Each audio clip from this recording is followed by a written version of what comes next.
Monsieur le Premier ministre, hier, ici, vous avez menti devant la représentation nationale, devant tous les Français.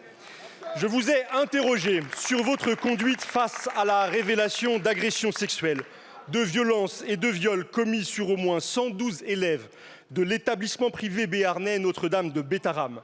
Vous m'avez répondu n'avoir jamais été informé. Vous avez menti. Mediapart révèle que vous receviez encore le courrier recommandé d'une victime en mars 2024.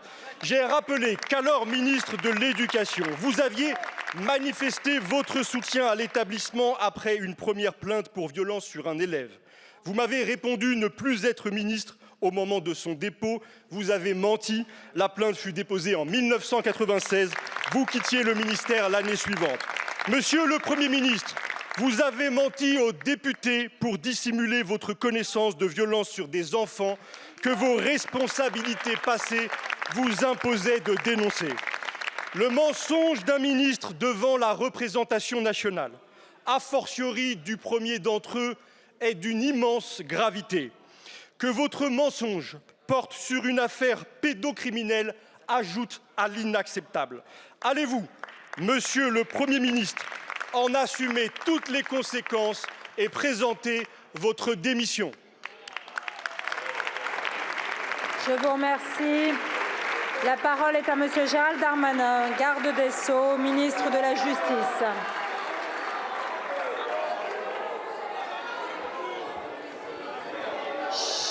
S'il vous plaît, on écoute la réponse du ministre.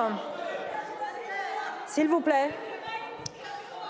Madame la présidente, mesdames et messieurs les députés, monsieur le député, je veux d'abord, pour ma part et au nom du gouvernement, avoir une pensée pour tous ces enfants, quel que soit leur âge, qui aujourd'hui sont victimes et qui méritent, me semble-t-il, mieux que des jeux politiciens.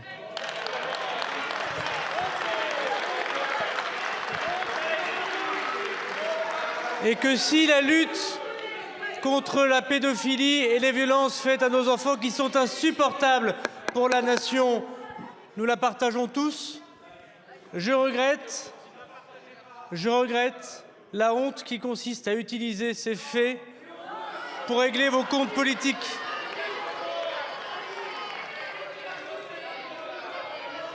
Des plaintes S'il vous plaît. Et des signalements. Est-ce qu'on peut écouter la réponse de monsieur le garde des Sceaux, s'il vous plaît? Des plaintes et des signalements ont été adressés au procureur de la République de Pau depuis des temps parfois très anciens, avant les années 80-90.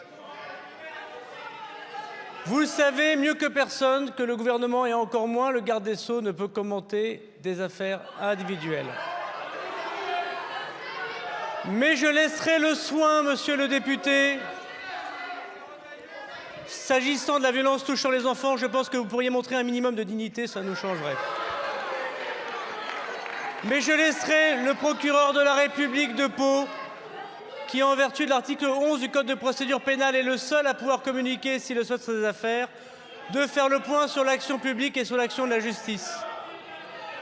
Je veux donc vous dire, monsieur le député, que l'action publique en matière de lutte contre les violences faites aux enfants, comme je l'ai moi-même souligné dans la circulaire de politique pénale que j'ai adressée au procureur de la République, est une priorité de l'ensemble des gouvernements et particulièrement de celui-ci sous l'autorité de monsieur le Premier ministre qui définit la politique pénale.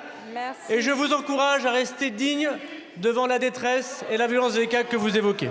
Merci beaucoup, monsieur le ministre. Monsieur le député. Monsieur le Premier ministre, votre silence indique que l'omerta règne au sommet de l'État. Il engage directement le président de la République, seul responsable de votre maintien à Matignon.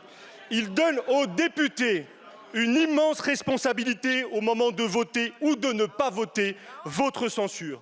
Face à vos mensonges, la censure devient le seul moyen dont dispose chacun d'entre nous pour faire cesser l'omerta. Monsieur le député, je vous remercie.